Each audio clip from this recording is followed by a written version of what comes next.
All right, Kiss Army, welcome to the KissFAQ Podcast. Thank you for giving us your time today and letting us into your head. I hope we don't do any damage. This is a Kiss-related podcast by the board, for the board. We hope that you enjoy.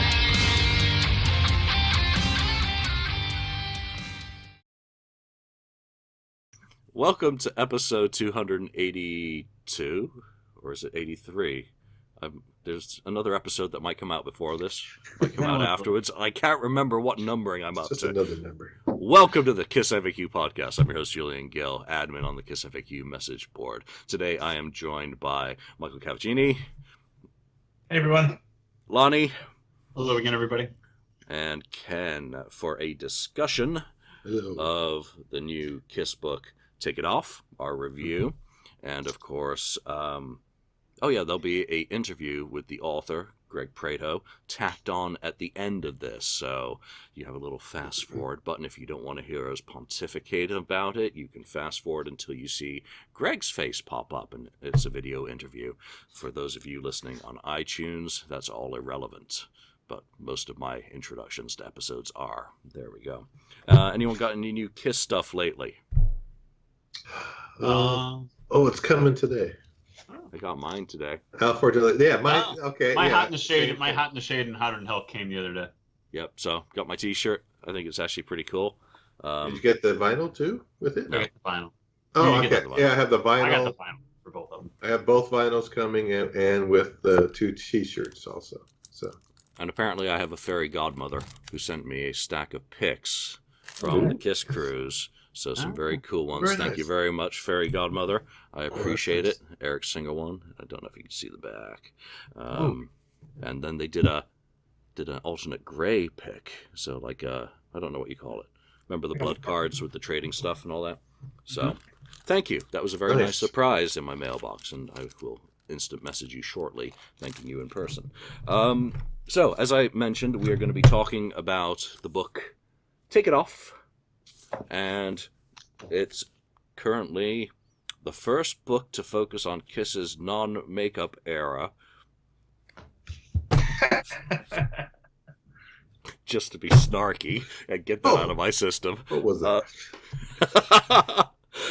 But I want to just start off with overall opinions of this book, and then I'm going to go section by section, the highs and lows. Michael, obviously, if you have any, well thought out questions for us as well, throw them all in, everyone, because again, as I sound awful, I actually feel awful, and I am not on my game today, so bail me out if necessary.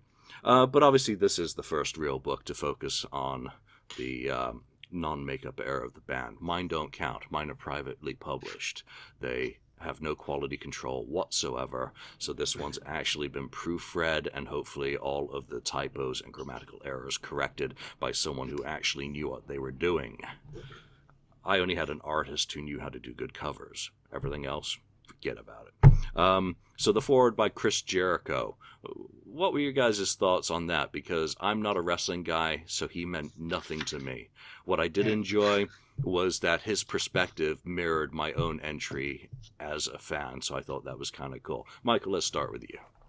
Sure, and I'm a wrestling fan, so as you know, I do DDP yoga, and Diamond Dallas Page is friends with Chris. So when I saw Chris Jericho's name in the book, I was like, oh wow, this is awesome. To me, that kind of gave it legitimacy immediately, because I thought, wow, he got a really important person, because right now Chris Jericho is the AEW world champion. He's more popular than he's probably been ever. So that was a really big get, and I know he got it through Bruce Kulick. But regardless, I think it's a great way to kind of set the tone for the book, that you get, literally probably the most passionate celebrity about Kiss 80s music out there to talk about it right from the beginning of the book. So I thought it was he honestly couldn't have gotten anyone better. Like maybe a 1980s wrestler? Like Hulk Hogan or Flair or something. Roddy Jim, Piper. I don't know. Most of them are dead, too, the 80s wrestlers. Brutus the Beefcake. God, who else was there? Jimmy Hart. Jimmy Hart, yeah. Okay, and Andre the Giant. Yeah, how many of them actually listened to... Yeah, I don't think any of them listened to Kiss. Ken, your thoughts on Chris Jericho and his foreword? Yeah, I mean, it was good. I don't look at him as a wrestler. I know he's a wrestler or was a wrestler, but you know, it makes no difference to me. He's a Kiss fan, and he came in at a certain era, and you know, seeing the what is it, Heaven's on Fire video with Paul jumping through the fire hoop, and he thought that was like the coolest thing ever. So, yeah, he came in at that period, and I think, you know, that's his time. He enjoyed that. Of course, he went back and to the prior catalog, and after, you know, the non-makeup stuff, he went back and enjoyed the regular makeup stuff too. So yeah, it's a good starting to the book, and you know, another fan, which he is, fan's perspective of Kiss in that era. So it's Yeah, good. you mentioned the flaming hoop, which of course my Yeah, moment with Asylum was Bruce falling backwards into the water, the Paul right. Stanley swinging on a vine with a volcano, and of course the twins pushing the bed. So I mean, very Hmm. similar to, you know, kind of those videos catching people's attention in the mid '80s. No matter what people say about the music, they were on rotation quite a lot. Lonnie, your thoughts on it? I thought it was really a great get, like you guys said, and everybody has their entry point and their starting point into the band, and it always interests me of where people came in. You know, you have guys like Ken who came in with Rock and Roll Over, and Julian with Asylum, and me where I liked him as a kid, and I really jumped on the Kiss train when Revenge came out. And Chris talks about how he was aware of the band, you know, and knew that they wore the makeup, and he really kind of felt like the makeup was outdated, and I kind of mirrored that same image when I was a kid, that I was more interested in who the band was now in the 80s into the 90s, and than who they were in the past. Like, yeah, I knew they wore the makeup back then, but I was more interested in the band of what they were in the 80s and 90s. So I thought it was a really interesting read, um, from, you know, one of the biggest Kiss, you know, like you guys have said, one of the biggest 80s Kiss fans out there. Just to read his entry point and how passionate he was about them, it mirrors not only my image, my feelings toward the band, but a lot of people who grew up in the 80s, their feelings toward the band as well. So I thought it was a great way to start off the book. So we're going to be giving away 2 copies of this book during this episode, and you'll have to listen on to find out how to get a freebie. It's open to anyone in the world, by the way. I will ship this internationally. It's, you know, it's pretty girthy, but you know, you guys shouldn't be punished for living elsewhere. Let's talk about the general structure of the book. You know, each section has an album overview, a history section, and then interviews and commentary, and it's sort of you know, it sort of follows that, and you know, it's become a kind of the way a lot of people do these books.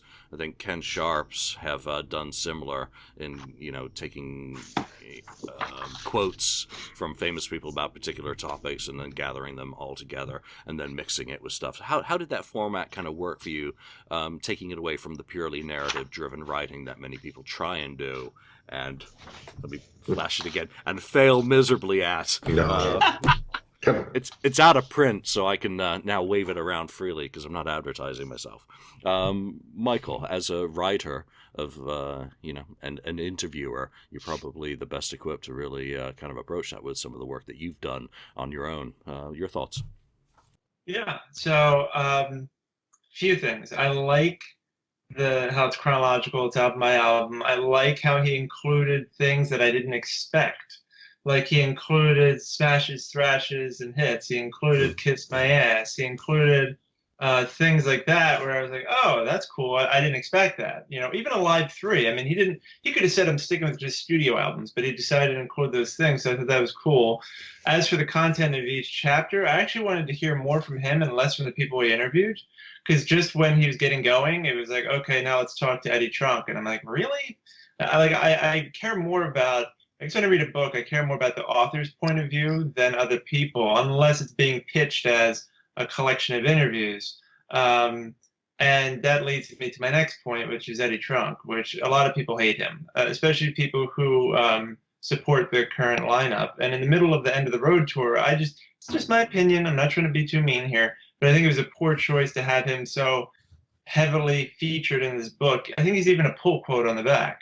I just think that was a mistake, because then you're going to turn off a bunch of people who are not going to buy it or open it because of that, which is a shame, because there's good stuff in here.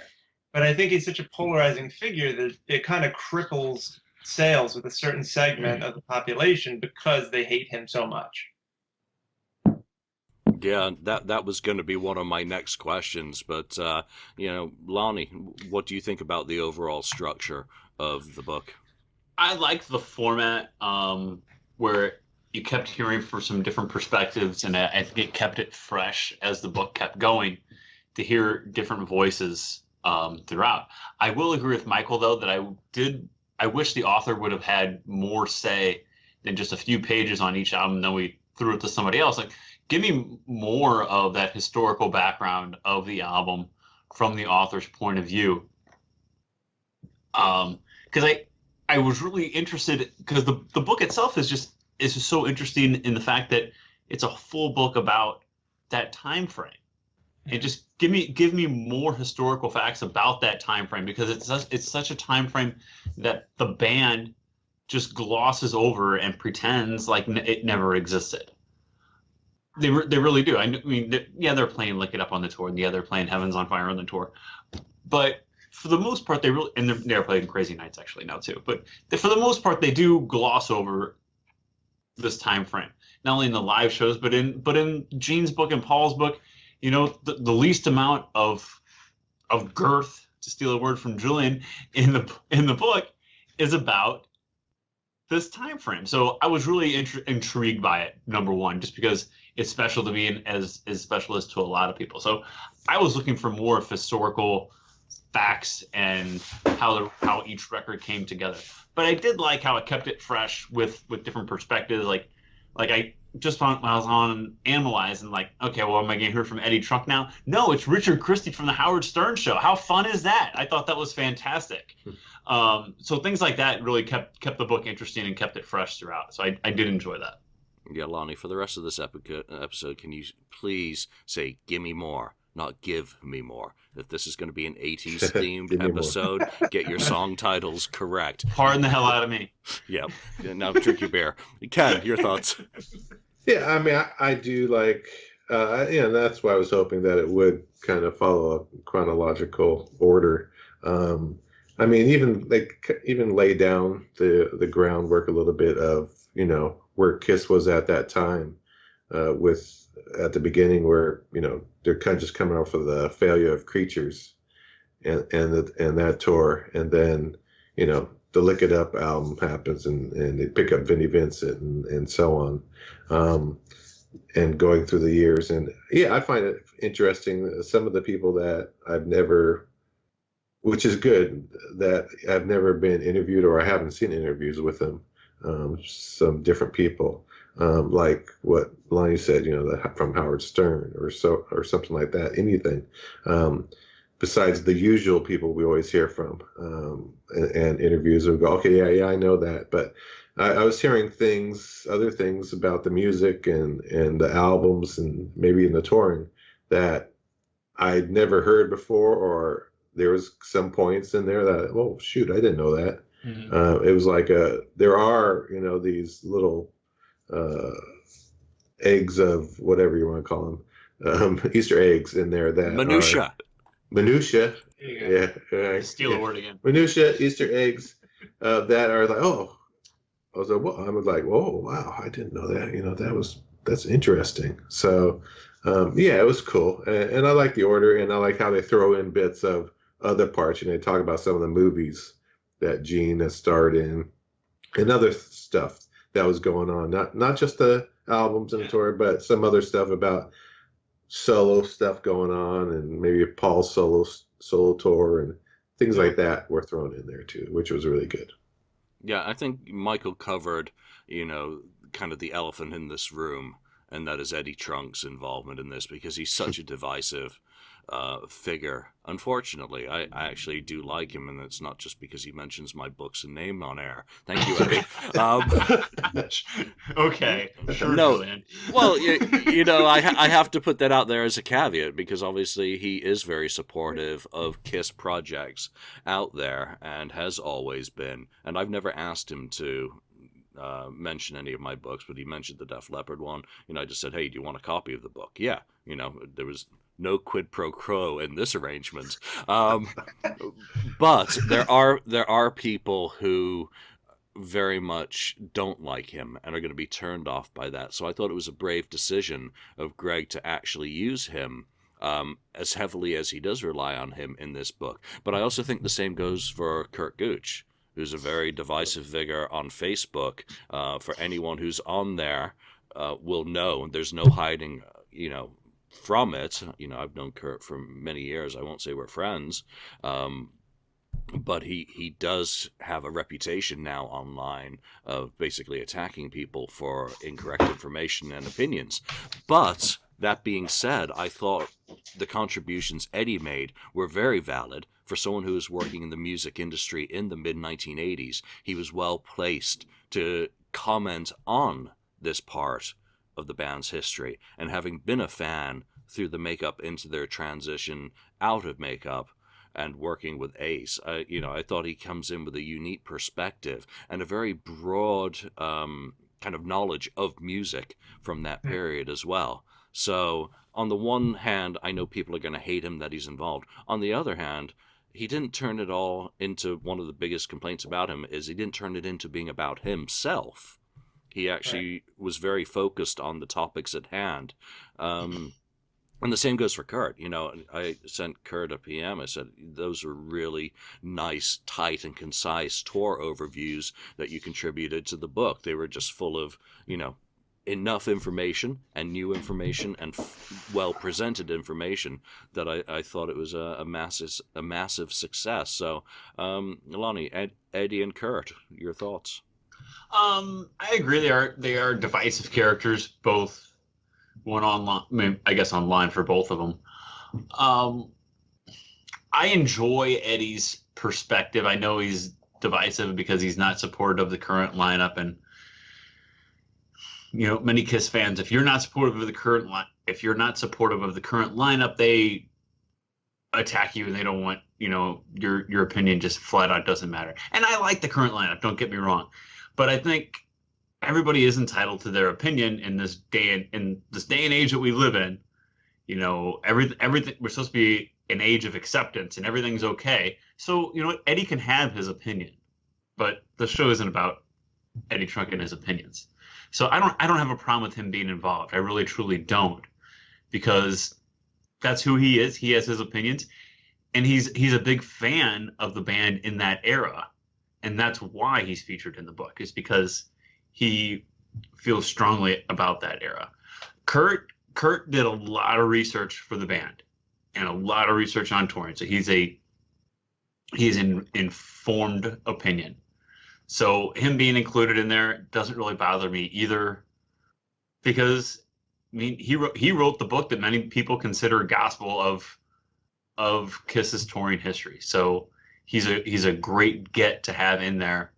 As far as knowledge, he's a wealth of knowledge of their touring history. When you go through album by album, okay, well, let's go to Kurt Gooch, and he's going to give us a couple of pages about this album's tour. So I think it's a well-informed guest in the book. So I really don't have a problem with either one of them.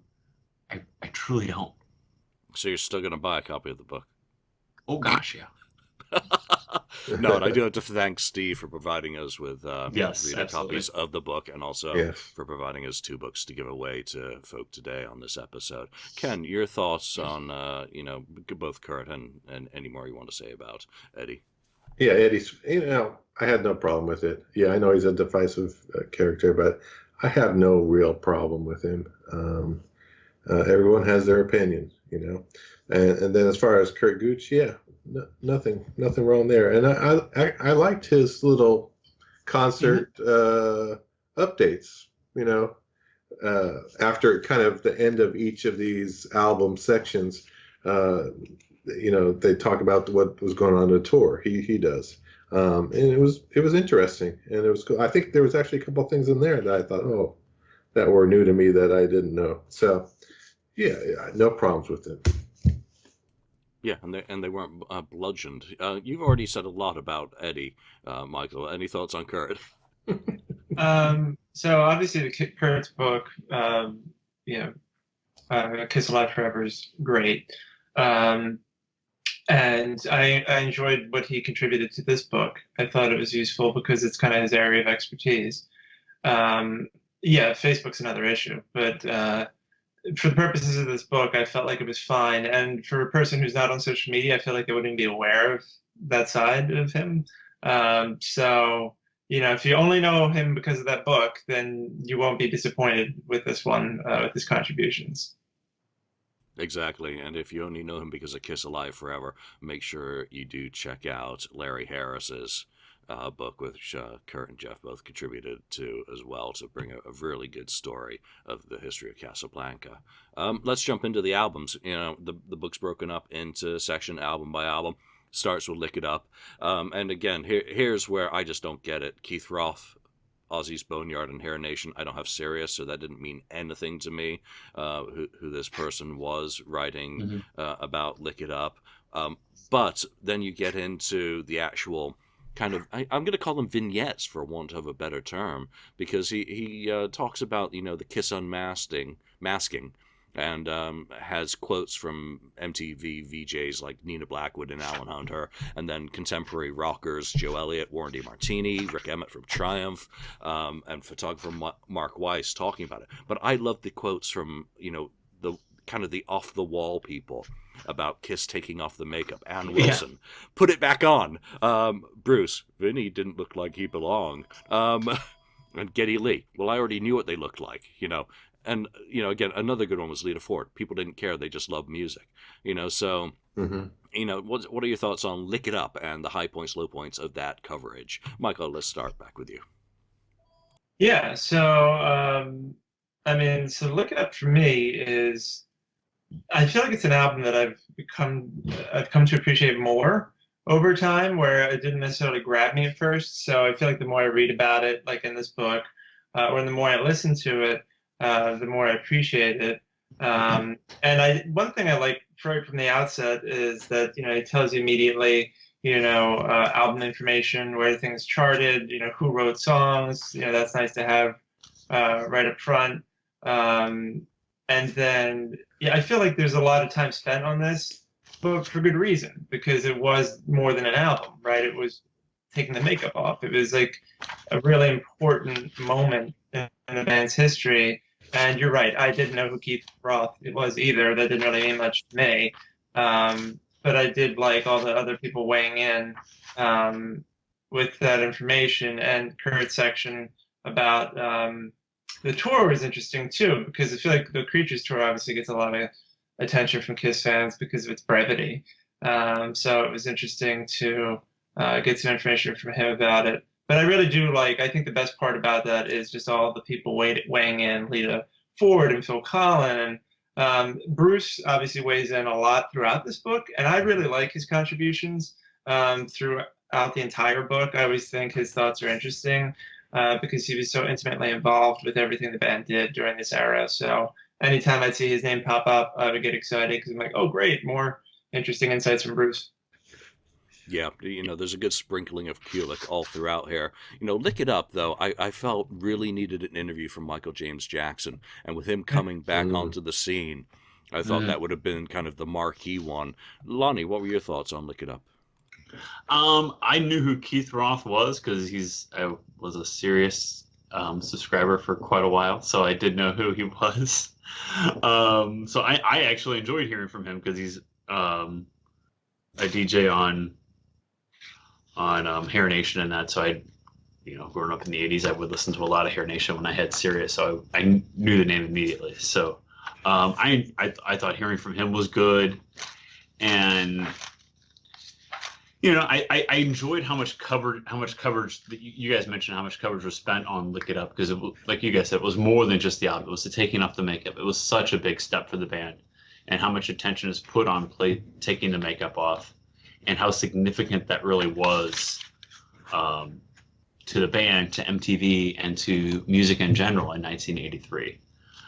I'll agree with Michael too that I like that they just present the album up front with some historical facts. So you can read that before you go into and start reading more on the album. I just kind of give you a broad overview of the album before you start diving into it. So I thought the coverage on Look It Up was good, but I agree with you, Julian. I really liked the end when you heard all these different people's perspectives about how they thought it was great that they took the makeup off, or then you hear the opposite, that it was stupid. Why did you take it off? So, and I think that was a lot of the public's response at the time. So I thought that was very interesting. Yeah, Ken. Yeah, I liked all the little extra deals about the makeup coming off. But yeah, I think I enjoyed the MTV VJ stuff even more. I mean, the one thing where he said that JJ Jackson, he was real nervous about it, which is surprising to me. I was like, why was so nervous? And then I guess the other thing about all the people that was working in the building, MTV came down from whatever other office floor, and they all wanted to see it. Something like that never happens, I guess, or would happen there. So I find that to be interesting, especially from MTV, who didn't give a crap about Kiss at that time period, really. Seriously. They really didn't. They didn't play anything. I think they only had the one VOL, and there's reasons for that, but I still think they didn't give a crap about them. But after the makeup came off, that's when they started playing their videos, in the non-makeup era. They played the videos quite a bit, actually, so.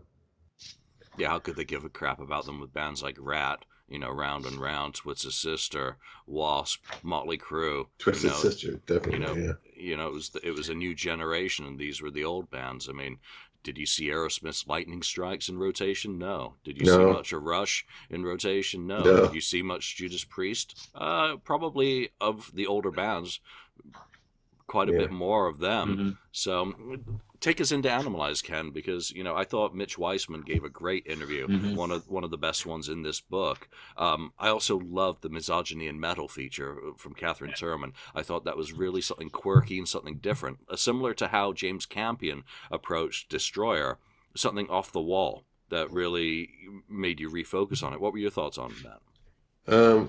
Yeah, I thought the Animalize section was really good, actually. For an album that doesn't get a lot of love, though I think I like it better as I get older. I think I like that album more and more now than I used to. And Mitch Weissman is a good person to have as an interviewee because he was there and he helped at the time and he was hanging out with them and writing with Gene and so on. So. I think that section was really, really, really good. I probably picked up a couple of new, gems in there too of minutia. I think actually the whole book has a lot of that in there. So I think for people that think that they know it all or have heard it all, you haven't, because there's a lot of new stuff in here. But the Animalize section was really good. Excellent. Lonnie? I agree. I think the Animalize section was actually my favorite part of the whole book. Mitch Weissman's interview was really, really informative, and as much as I feel like I learned a lot reading Mitch's interview. It was really in depth of how close he was to the band at the time, and how involved he was in the recording process of Animalize. And then, as I mentioned earlier, the Richard Christie interview I thought was really great as well, because I mentioned I had Sirius, several years ago, and the only reason I had Sirius is, I got it in 2006 when Stern launched. I was like, I gotta have Howard. So, I had it for a really long time before, and then this isn't a Howard Stern podcast, but when Artie left, in my opinion, went downhill. But that's another podcast. But so hearing from Richard Christie, I thought was fantastic, and I turned the page and know the score, Richard Christie. I'm like, are you kidding me? That's awesome. So here, and Richard just loves Kiss, and Richard Christie, he just loves everything. So, but to hear him talk about how he got into Kiss and what Animalize meant to him, because like we talk on the show about what Asylum means to Julian, and what like Revenge means to me, and like rock and Roll Over means to Ken, because that was his introduction to him. So to hear like what isn't it Rock and Roll Over your introduction? Well, it was Alive too, but that's pardon the hell out of me. It was your first album was Alive too, but you first heard "I Want You" as the first Kiss song you ever heard was on. That's correct. See, I pay attention when I'm not talking. And so to hear Richard's perspective on Animalize, it's like what a cool that he loves Animalize. So again, going back to like what Chris Jericho said in the beginning, everybody has their introduction to the band. So I thought that was really, really great as well. So like guys, Animalize is my favorite section of the whole book. And it's not my favorite album, but it was my favorite section of the book. Yeah, my notes next to Richard Christie. No idea who he was. Howard Stern writer. Again, you don't know who Keith Ross is. Since I don't know who he was, I didn't care what he thought. I think I'll have to go back and read that. Michael, what were your thoughts on Animalize? Yeah, so I agree that Animalize is not my favorite. It's probably one of my least favorite albums, but I think that when you read more about something that you may not necessarily appreciate, it builds your appreciation for it because it gives you a greater understanding of what went into it. It's kind of like a behind-the-scenes feature for a movie or something. And I enjoy those kinds of things, like what goes into the making of something. Even if it's misunderstood or maybe you don't necessarily like it as much as you would hope you would. So for me, I think, Mitch Weissman was a great person because the songs could get a lot of attention. They're usually Gene songs because people are like, oh my God, there's lyrics, right? So why not talk to the guy who co-wrote them with them, because that's a heck of a lot more interesting than Paul Stanley, who we know typically always writes great songs. So it's actually more interesting to look at these other songs and say, okay, how did these come to be? And I think the misogyny in metal part was really fascinating too, because sociology was my minor in college, so I always find those types of things fascinating. And it's kind of cool that he took an approach that I think most people wouldn't even consider, and talking to someone about that. Because, I think all of us kind of like joke around and go, oh my God, can you believe how like ridiculous that is, especially in today's age? And he thought, maybe I can do something with that, and spoke with someone who provided some insight about it. So I thought that was a really cool way to kind of, kind of the side conversation and introduce something new to the discussion of this album that as far as I know, hasn't really been brought up before in great detail. Yeah, absolutely. I mean, it's motivated me enough that I'm going to pick up a copy of her Louder Than Hell book, just because I want to read more on kind of that look into that music that was such a big part of my teen years. So, anything that's quirky and off the wall kind of grabs my attention these days. And it was humorous, unlike, it's not like the NPR stuff. It was actually very well written and entertaining.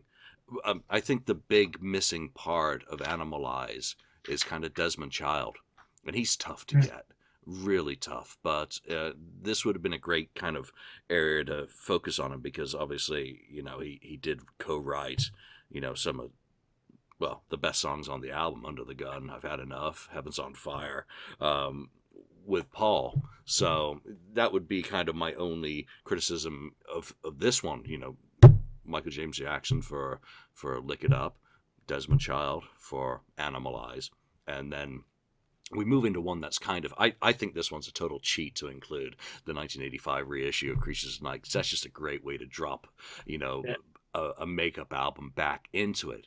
But still, I loved how he worked Ron Keel into this section of the book, and working with Gene from the artist's perspective and Gene's acting career.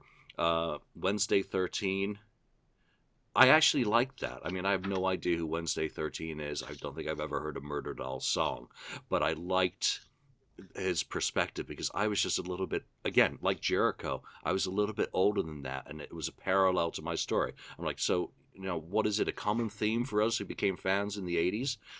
Jericho, same, Wednesday 13, the same. But I thought getting Steve Farris in there, and I've read interviews with him before detailing it, but it's nice to have it in a book. Ken, your thoughts on Creatures 85?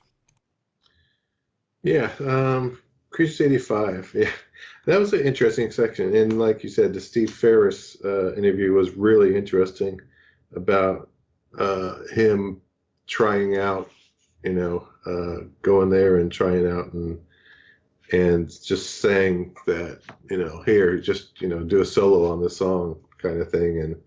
And they're looking for a guitarist. Kiss is looking for a guitarist, and, they'll give you a call back or whatever. And it turns out that he nailed that solo, I think, in the second take or something like that, which is pretty darn amazing. And I think I can't remember the reason why they didn't pick him, what he said, but, it was really good. A lot of, again, more minutia there as part of that. But it was interesting that they even just talked about Creatures at all, considering that it was really just the prior with makeup album, but it became a non-makeup when Casablanca, or Polygram, I guess at that point, tried to make money off of their success of Animalize. So yeah, it was good.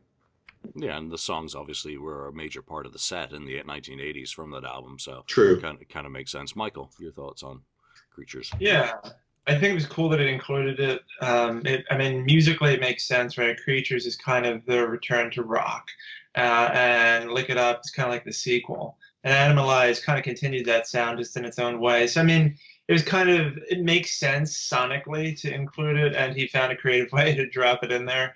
I do think the interview with Steve Farris is pretty cool, because anytime you can talk to someone other than Ace Frehley about auditioning for Kiss, or Bob Kulick, I think it's an interesting discussion, because it's just one of the lesser known auditions, I think, for Kiss. So it's good to get that insight. And I actually really like the Gene section about his producing other artists, about his movie career, because to me that is just fascinating, because these things did happen at this time period. So hey, let's explore it, and to me it's just kind of like added content beyond what is expected when you buy this book. It's just additional value. So as a fan, I think it's just like, it's the cherry on top. Yep. Lonnie, your thoughts on the value added content? Yeah, I thought it was interesting that Creatures 85 was included. I was a little bit like, when I flipped from Animalize, I was expecting to read about Asylum, and I was like, oh, we're doing this. Okay. So I was a little taken back by it, but like you guys said, the Steve Farris interview I thought was fascinating. I learned a great deal reading that, and I did enjoy the Gene stuff at the end of the chapter, because it gave you an overview of how busy Gene was outside of the band in the 80s with all these movies and TV shows at Miami Vice that he was involved in at the time, and how you read that and you're like, wow, Paul Stanley really did take the reins in this time frame, because it shows how Gene was really interested in outside things. So I think that part of it was really informative, we all know Gene was doing movies, but to read about those all at once, like, oh wow, Paul's not, patting himself on the back in his book that, Paul really was taking the reins, because Gene really did have a lot going on outside of the band. So I thought that was an interesting part of the chapter, but I don't know. At the same time, I'm kind of like, I don't know. The record company just released that on its own. Kiss really didn't just say, hey, let's re-release Kiss. Let's re-release Creatures with a different cover. The record company kind of did that on their own. So I was surprised that was even included, to be honest. Yeah. But I do like the concept of value added. That's what it did feel like, It's like a bonus item. You get to work it in. And again, for people like me who became a fan at that time, I didn't know about that blue makeup cover immediately. Oh, really? That was my album cover for Creatures, the one that came out in '85, because that was the only one that was in stores, the only one that I saw. So it's the only one for a long time. Yeah, so in Binghamton, I didn't know about the blue cover, and it, once I did, then that became like, oh, ooh. Gotta find that. So kind of neat, very 80s.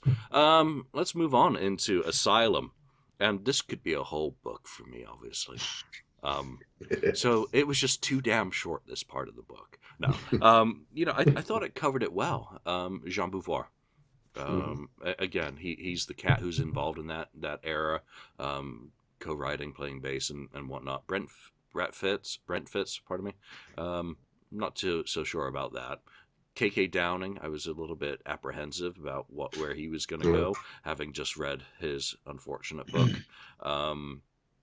But I thought it was very interesting, his look from the perspective of the image changes that many bands undertook in the mid-'80s. Wasp went from leather into the Electric Circus. Twisted Sister.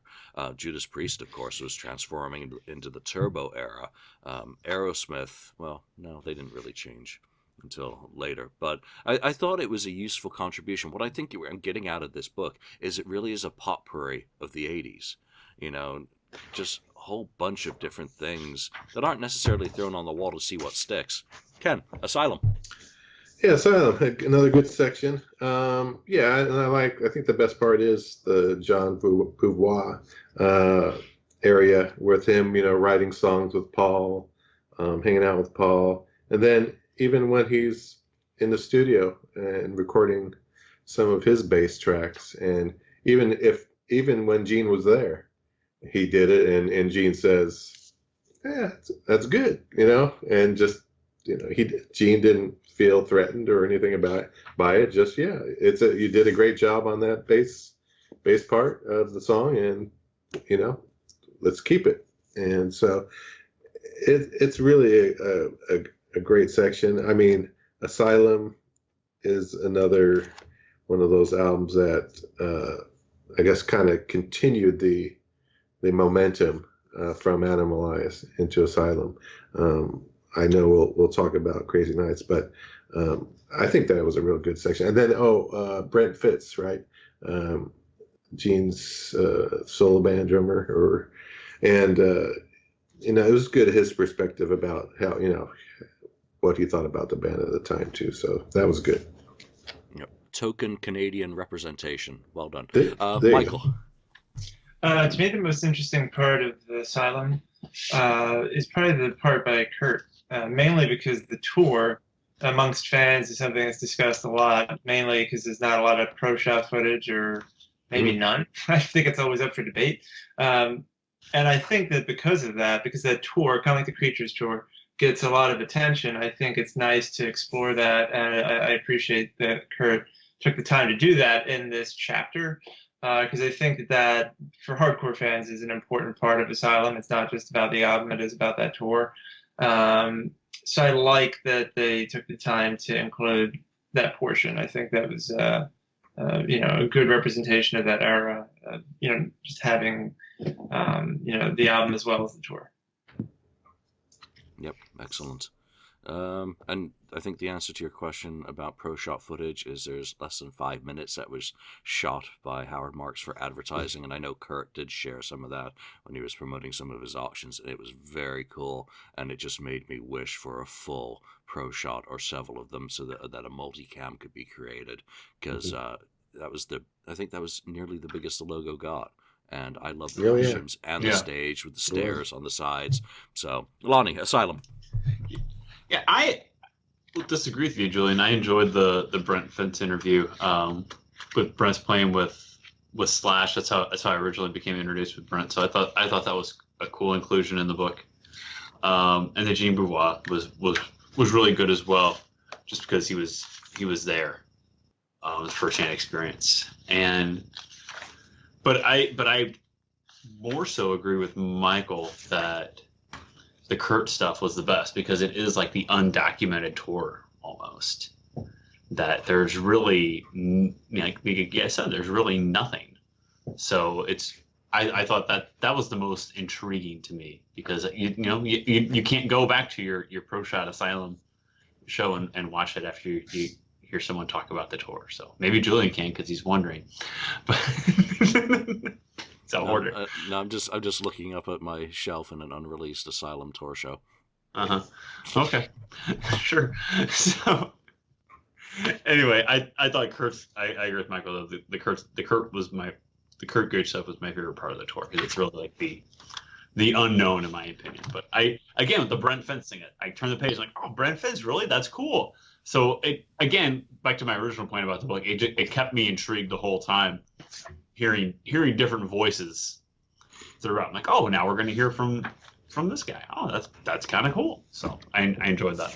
Yeah, it keeps it fresh. I mean, if I'm going to criticize this section, I think with the way Greg approached the rest of the book and having someone writing about misogyny in music industry, it would have been a great section to have someone talking about the artwork and judging art with your eyes over your ears, being something that the album really has suffered from within Kiss circles, and the costuming. That really would have been a great area. Maybe I'm getting a little bit too cerebral on it. And comparing it with the other part.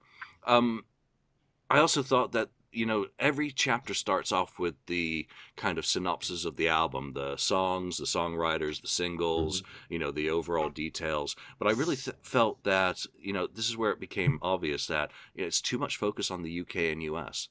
That there were singles released off this in other markets, All Night, obviously Tears Are Falling was the first single, then All Night, and then of course there was Who Wants to Be Lonely, released in Japan. Going back to those kind of album summaries, I would have loved it to have more an international flavor, that the charts for every country, the singles, where possible, even if it became 2 pages. And I don't know if they had a page budget that they were really trying to keep in, but it would have been nice to, because the Kiss Army is worldwide, Canada and Australia, to represent all of that rather than just the kind of English-speaking, non-Canadian part of the world. So that's kind of my thoughts there. Crazy Nights. Yeah. Michael, let's just start with you. Sure. And, when you mentioned the artwork for Asylum, it reminded me of something. So I interviewed Dennis Wallach, and I think I talked to him for like 2 hours. It was something ridiculous. But it was awesome. And I think it was the longest interview I've ever done, which actually, I realized I just said that about another interview. Clearly I lied, because Dennis was the longest. But what would have been cool is if he was in every chapter talking about the artwork, because think about how nice that would have been to have for each of these albums as his take on it. Because we know that with Crazy Nights, he had to change the concept and make it, kind of dumb it down. Because I guess, well, I don't want to get into why, but, and other things. So I think that would have been a really fascinating point of view to have for each of these albums, which unfortunately, I guess that wasn't really considered. But for me, what I really enjoyed about this chapter, 2 things. One, Ron Nevison, because I think it is interesting to get his take on how it was produced, because that's one of the biggest complaints fans have, is that it's so slickly produced. So, hey, let's talk to the guy who did that and hear what his thoughts are on it, because we know what Gene and Paul's thoughts are on it. And I would hope that Crazy Nights demo would eventually surface, because Paul keeps talking about, oh, it sounded so much bigger on the demo with people singing, And it has surfaced. Am I ever going to hear that? It's out there now. Oh, it is? Yeah. Oh, all right. I'll have to find that. But the part that I really enjoyed the most on here was the demos section where Bruce talks about Sword in the Stone, which is a fantastic song, and a bunch of other ones. And I think that is great, because a lot of times those demos don't get the attention they deserve. Like when I interviewed Paul, I asked him about Sword and Stone. But these are things that normally Gene and Paul will never talk about. So, hey, it's nice to at least get Bruce's take on them and kind of, shine some light on them. So I really appreciated that was part of this. Yeah, I'm going to echo that, comment about Bruce really shone, a light on the demos, which are what I care about, particularly. Lonnie, your thoughts on Crazy Nights? Absolutely. I thought, well, the Ron Nevison, it's one of the more brief chapters in the book. And I thought the Ron Nevison stuff was cool because, as Michael said, well, where are you going to go to about the sound? Let's go straight to the source, the guy who produced the sound. But for me, I'm totally with you. The best part of that chapter is the Bruce Kulick stuff about the demos, between Time Traveler and the Hide Your Heart that should have been on the album and not waited until Hot in the Shade, and Sword of the Stone, which is a great demo. That to me was the most intriguing part of the chapter, because I think there are, as much as people like or don't like Crazy Nights, there are some really good songs that could have been put on there to make it that much better. But had it been produced the way people are critical of, maybe they wouldn't care for those songs at all. So it's a double-edged sword. Ken, Crazy Nights. Crazy Nights. Yeah, I remember when it came out. The thing is, what Ron Nemesis, I think I've heard some of those comments before, that Ron Nemesis was talking about that, he'd like to remix, the album and bring up the guitars more and so on. Plus, the other part that I was kind of thinking about is, Kiss kind of had a misstep there. I think they should have, even though they waited so long, and they would put an album one a year, they waited so long to put that album out just to wait for Ron Nemesis. They could have put another album out in between there and still recorded one for the next year. I think they lost their momentum after, Lick It Up, Asylum, through Asylum, and waiting that 2-year period and then wait for Crazy Nights to have that song that's too overly produced and slick. I don't know. When I was reading, I was like, man, they shouldn't have done that. But anyway, but otherwise the interviews were great. And then they have was it Charlie from Anthrax, and it made me think of that concert that I went to at the San Francisco Civic Auditorium. And it was the worst. The band was just going through the motion. It was the worst Kiss concert I had ever seen of all my Kiss concerts.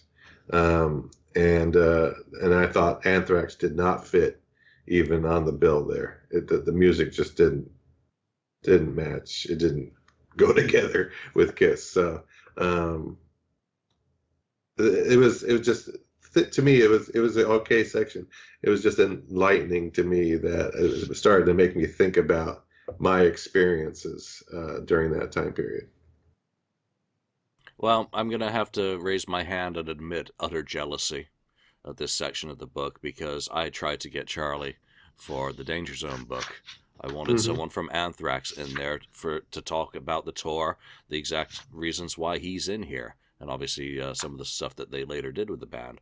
I also tried to get someone from Kings of the Sun. That didn't work out either. It took 2 years to fall on my face. So I thought that was really cool. I got to finally read the interview that I wanted to get for my own book and someone else's. So there you go. But I think in this section I would have liked to have seen something about the 3 videos specifically. Because they were in such wide rotation, or maybe something about the Top of the Pops, appearance, the only one they ever did, would have been nice. And, he does then later go into the videos. That's not omitted from this book. It's just not in this part. So maybe it makes more sense to have them all gathered together like they were. Next section, of course, is Smashes, Thrashes, and Hits. Mitch LaFon, Troublemaker. I thought this was another really good Bruce section. Nothing really earth-shattering about it. I liked how it incorporated part of Paul's solo tour. But give me more. Eric Singer would have been a perfect interview in this area, because he played on some of the demos in this period. He did the tour with Paul, and instead we get the rise of the Kiss conventions with Richie Rano, which is fantastic to get that documented, because Richie was a major player back in that day on getting those the big ones going. There was New England's Kiss Collector, John and Karen Lisneski, who were doing it as well. But the New York ones and those Kiss conventions, I mean, those were utter legend for me. So it's surprisingly a good section. And Mitch, good job on your part. Ken, Smashes. Yeah, it's a good section. I know Mitch LaFon was talking about it, this section, and they talk about a little bit about the music and so on. Bruce Kulick's always good, but then at the end of that section is the Paul Stanley solo tour. The Kurt Gooch talks about a little bit there. So it was interesting about that, and of course the known thing about Eric Carr wanted to be in that solo band for that tour, and Paul didn't want him, so you got Eric Singer, which then later on he joins the band. So I thought that was really good. There was another thing in here too, and I can't remember now what it was. Oh shoot, I forgot. But I guess it's about the actual songs that let's put the X and sex in the you make a rock hard kind of thing was oh, I know it was about, do you think it was a good idea for Eric to sing Beth kind of thing. And I think it was Mitch LaFon, I think, said he liked it, he thought it was good, where I think a lot of other people think it's it wasn't a good idea. But yeah, it was good. Smash and Thrash is a hit. You have to cover it. Yeah, Mitch has a contrary opinion to the mainstream. Perish the thought. Yeah. Michael. I kind of agree with all you guys. So for me, I came into Kiss late, right? For me, I think the first thing I bought was the box set, and then the first new album for me was Kiss Symphony. So I kind of missed out on a whole lot of stuff, including the original Kiss conventions. So reading about that was pretty cool, how it all started. I think, of course, Bruce talking about Smashers Thrashes is another, because again, this is kind of an album that gets dismissed by Gene and Paul. Paul's like, oh, the new songs are crap, and doesn't really get into it. So it's nice to kind of hear Bruce's take on it. And then the Kiss convention part was cool. And then also hearing about Paul's solo tour for me was interesting as well. So for me, those are kind of the three most compelling parts of that chapter. Yep. Lonnie, what beer are you drinking today? I brought home some Yingling from when I was in Cincinnati. This is what I call bootleg beer here in St. Louis because I can't buy it here. But I'm going again next week, so I'll reclaim it. Every time it goes by the screen, bootlegger. I'm screaming in my head, I hate you. Yeah, I got a bootleg at home whenever I go. Yeah, and then I remember you're a Bengals fan, so so then you got that on me. So anyway, I did enjoy the section on Smash Thrashes. It's like you guys said, it needed to be included. It's a very vital part of their history. I mean, it's the album that did the best in the 80s. As much as they want to dismiss it, I mean, it sold the most. Didn't it, Julian? Or am I wrong? No, you are absolutely correct. It's the only double platinum certified, right. So non-makeup I know album. It's the greatest hits, and Kiss is quick to dismiss it, but it's very important to their history with how they compiled the set list. The next time they toured was with Hot in the Shade, knowing that people still like these songs.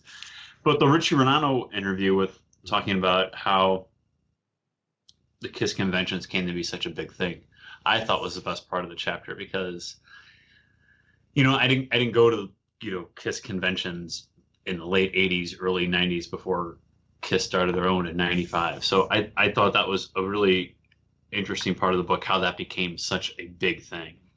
And of course, it's always nice to hear from Mitch and to get his perspective. So I, again, turn the page and, oh, Mitch LaFon, really? That's great. So, again, it just kept the book fresh and interesting. And during a chapter that the Kiss likes to dismiss, I thought it was a fun chapter. Yep. Ken? Yes. You already went. I already went. I'm sorry. Who's the one drinking beer? I was like, what? I'm fixated on that beer that's been going. I'm like a cat watching a laser pointer with that beer going by.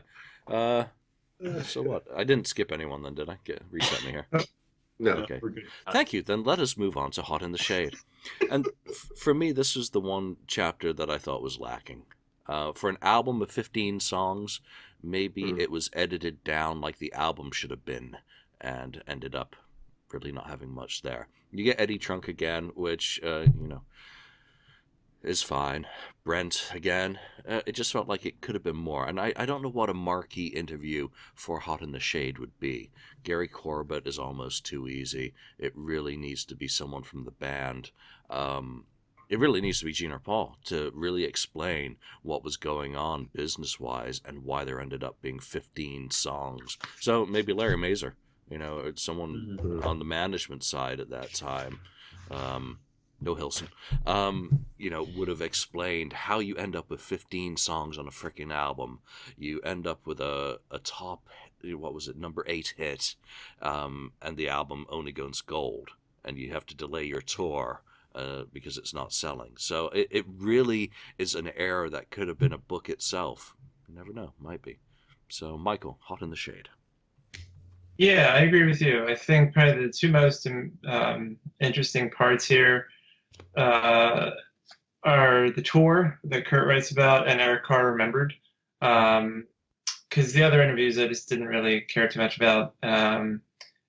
So yeah, I feel like those are the two most compelling parts of this chapter because the way the tour, like you were saying, the way it kind of shook out, and then of course Eric Carr, and people's thoughts on him. I think that that's kind of how the chapter closes out pretty much. So I think that for me that's the most interesting part. So I guess compared to the other chapters so far, it's the weakest, except for those two parts. Yeah, and obviously Greg did write a book on Eric Carr already, which Mhm. came out, 7 years ago, so it's nice that it focuses on that. Ken, Hot in the Shade.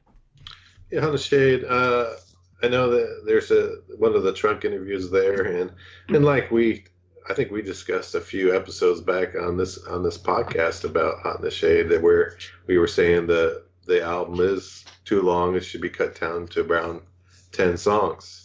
But I think the reason that they put it out like 15 songs on there because they were taking advantage of the format of the CD and vinyl was going away pretty much at that time was they were stopping the pressing of vinyl around that time. There's still going on, but for the most part it stopped and some of these bands and I remember other CDs that had a lot of extra songs on them at that time. They were we could fit up more music on here. Let's just put it. But the problem is, yeah, they were putting some crappy stuff on these albums. And yeah, like Michael said, the Eric Carr remembered part was very good, and I think that was a definite thing that needed to be included, and in Carrie Stevens' her views of Eric as a person and a boyfriend at the time and so on. So it was good. You just imagine Gene Simmons. You could fit all my demos on an album now that the CD has the space for it. Paul can't keep them off anymore. Lonnie, Hot in the Shade. Right. Yeah, I agree. Ken said it right. But everybody was doing that at the time. If you look at it and just you look at, well, there's only so many songs on Crazy Nights, so why is there so many on Hot in the Shade? It was because everybody was doing it at the time. And just because you can fit 70 something minutes worth of music on a CD doesn't mean you should fit 70 something minutes worth of music on an album. And Hot in the Shade is the perfect example of that. But I thought it would have been nice to get more of a Bruce Kulick perspective in this chapter, to talk more about Eric Carr in this section. I did enjoy the other blurbs at the end of the album that give me more. They talk about Eric Carr remembered, with the Carrie Stevens stuff and stuff like that, and the Kurt Gooch stuff was good because everybody always talks about the Hot in the Shade tour, and everyone loves the Hot in the Shade tour.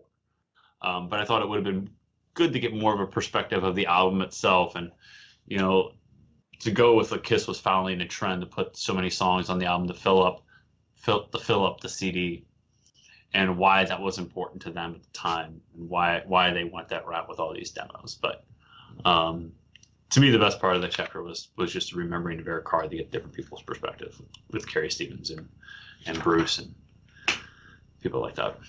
Yeah, and Bruce has a fantastic write-up on Hot in the Shade on his website. I hope it's on the new version. It was on the old one, and it was really well done, him talking about each one of the songs. Again, it's so easy to be critical of things, what is there, what is not. But, Eric Carr remembered is...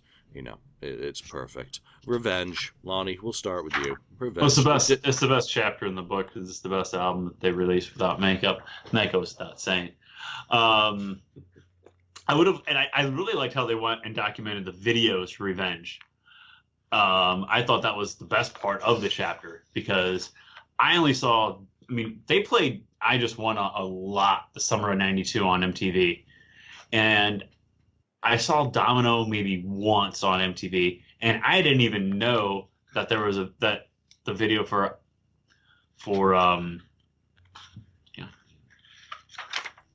I Just Wanna? No, I Just Wanna. I didn't even know the video for every time I didn't even know the video for every time I look at you even existed for the longest time. And I think a lot of us were in the same camp. I mean, I saw Domino once. I Just Wonder was on a lot this summer in '92. But I really enjoyed the way they went back and talked about the videos, because that was something that was lacking in the other chapters, that we weren't talking about those videos. And that was really, I mean, that was MTV at its height about that time, even too. At least for me, that was MTV at its height. It was like 92, 93, around that era. And, you know, MTV Music Awards were just appointment television, and it was the biggest thing ever. So I enjoyed the Revenge chapter. Obviously, it goes without saying. I thought an interview with Larry Mazer would have been great right here, just because he was so integral part of the band at the time, with his vision of Unholy being the lead track and a Gene track being the lead track and the lead single. I thought that would have given a little more impression to the chapter, but obviously I enjoyed the chapter on Revenge. Yeah, Michael. Yeah, for me, the most interesting parts were music videos. Absolutely, I think that was a cool idea to have that be a focus of it. And also, I like the part about the solo careers. I think that was a nice touch as well. So those two things for me were the most interesting parts. Absolutely. Yep. Ken. Yeah, I agree with what you said, Lonnie, and Mike said, but also the Kurt Gooch part about the Revenge tour, because I remember that well, and I remember, you know, the lead into that, the solo, little mini solo, I guess, the club tour, that is not solo tour, but club tour that kicked off Revenge, kind of. And that one quote about Gilby Clarke is in there. I don't know if it's that section, but I know he says that it was he rode his bike up to go to that first show at the Stone in San Francisco, which I was at, and he saw that. I guess he was there too, obviously, and he said that's the best Kiss show he's ever seen. Or I think best concert he's ever seen. I think he loves Kiss. He's a big Kiss fan. Yeah. And I thought, you know what? Yeah, it was the best one without all the fireworks and everything else. It was that good. It really was that good being there. So I thought that was interesting that he brought that up. But yeah, it's a good section. And then stuff about the stage and the Statue of Liberty and that design. Happening for that stage with the finger going up and all that. Yeah, I thought Lon Friend was great. You know, Rip magazine. Oh, yeah. That was kind of the go-to magazine back then, because I wasn't reading Circus or Hit Parade, or I was getting Rip. Loved the video features on that. You know, which I said was missing from Crazy Nights. He totally nailed it with the discussion in this chapter. And also I love the section on what the former members were up to. Alive 3. Derek Sherenian is kind of the key one there. Instruments, that's a little bit of filler. Michelangelo Battio, a little bit filler. Judging Kiss guitarists. How can anyone judge Kiss guitarists other than Bob? But, Alive 3 I thought needed Eddie Kramer. Again, there's an argument about the sonics to this album that would have been nice to get in his own words. Lonnie, Alive 3, that would have been your first live album. It was interesting that Alive 3, obviously it has to be included. It's a big part of it. I thought Bruce's stuff on there was the most interesting in there, just because it's Bruce's Alive album, and he is really proud of it, obviously. I thought it was okay. I thought there could have been some more meat to it, as Julian said. I think talking about the instruments on that was kind of like just filler, just a way to fill out the chapter on it. Eddie, to echo what Julian said, Eddie Kramer is the guy to talk to, because that's the most controversial. The sound on Alive 3, it doesn't sound like the band on the Revenge tour, but that's another discussion. So I think Eddie would have been the perfect choice to get in there to kind of fill in some perspective on why it sounds the way it does compared to how the band really sounded on that tour. So to me, it was one of the more, to be critical, it was one of the more duller chapters in the book for me. Yeah, Ken. Yeah, I think the best section of the Live 3 for me because that album is not one of my favorite albums. Sonically, like you were talking about, it kind of doesn't work for me. But the section where Bruce Kulick is talking about the non-makeup guitar guide part of it at the end of that, Bruce's guitars and his own. He talks about his own guitars, of course, but then he talks about Paul's guitars and Gene's basses, Vinny's, Mark's. I mean, he goes into all of them. And I thought that was really cool because that's just something normally read about or hear about. Actually talking about the instruments themselves. So that was a cool section of that. So yeah, otherwise it was your standard Alive 3 fare. Michael. Yeah, I agree. I do think that there was filler in this chapter, a significant amount. And the most interesting part was Bruce. And I did think it was a little interesting to hear from a keyboard player who's playing off stage, just to kind of get his thoughts on that. Because, it's kind of like a studio musician in a way, right? Those names you don't necessarily know, but they're still adding to the music that we enjoy. So I think it was nice to kind of have his take. But other than that, I mean, it could have been trimmed down just because, but I mean, hey, I guess I'll take more rather than less. But out of all the chapters, I think this probably so far is the weakest one. Yeah. Well, I think Kiss My Ass, which comes next, was pretty weak. Not a fan of that. Again, I just skirted through that. So I really, Billy Gold, Faith No More, Shandy's Addiction, cool. Charlie Benante, again, cool. I would have liked to do more information on the rumors, the rejected songs. But again, I skirted through that very quickly. Michael, straight back to you on that. Yeah, this album, it's an okay album, right? So it's not like if you don't have a fondness for it whatsoever, especially because it's a covers album, right? It's not like Kiss performed, like it's not something that they created that's original. So yeah, I'm not terribly interested in learning a heck of a lot about it because I mean it's kind of straightforward. It's a covers album. So yeah, I'm the same as you. I kind of just skim through this chapter just to kind of move on to the next one because I guess the most interesting part for me is probably the Kiss convention tour, where Kirk gets into that, because that is something I missed out on. I mean, obviously I got to be on Kiss cruises and things like that, which I think is kind of like the next best thing. But because I wasn't able to be part of the Kiss convention tour at the time, I think it was nice to be able to just kind of relive some of the details, through his words. Yep, come off mute helps. Lonnie. Yeah, I was looking forward to this chapter, and because I thought there would be more on the rumors of who was going to be included and like why it ended up that they weren't included. Because I remember seeing like a sheet, I don't know what it was on, about people that were going to be on the album, like Megadeth and Jackal and Madonna, and things like that. And like, oh wow, there'd be, I was more interested in seeing like what was the thought process of getting some of these people on, and what ended up being on there was like, some subpar bands at the time that, well, okay, but it really didn't, because Kiss My Ass didn't really come out to be what I think Gene really envisioned it to be, and I was really hoping to get some insight on that, to why we got the version of Kiss My Ass we got versus the version of what Gene had originally envisioned. Yeah.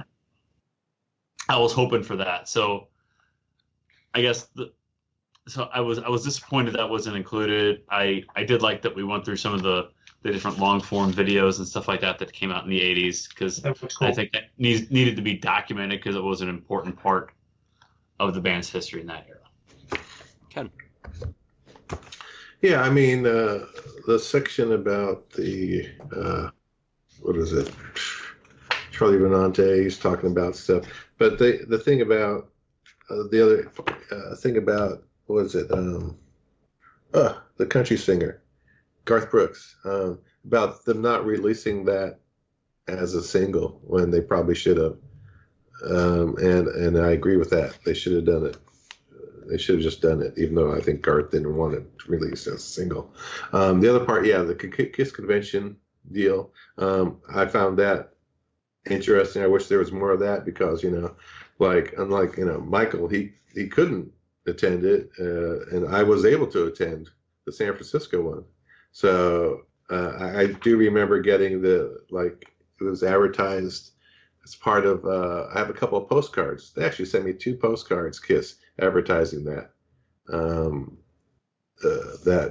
Unplugged show, the convention show. I remember getting that, and I think that was because I was on the mailing list because I got the History book, right? I ordered that. I think you got on the mailing list, and then so they mailed you all those out, all the people who ordered that book. But anyway, I thought that was interesting. I wish there was more on the conventions, because that was a big turning point, I think, of them starting to realize their legacy, I guess. Yep, Michael, lead us into the good, the bad, and the ugly of Kiss Unplugged. Yeah, so actually, I'd argue that Kiss Unplugged is Kiss's greatest live album ever.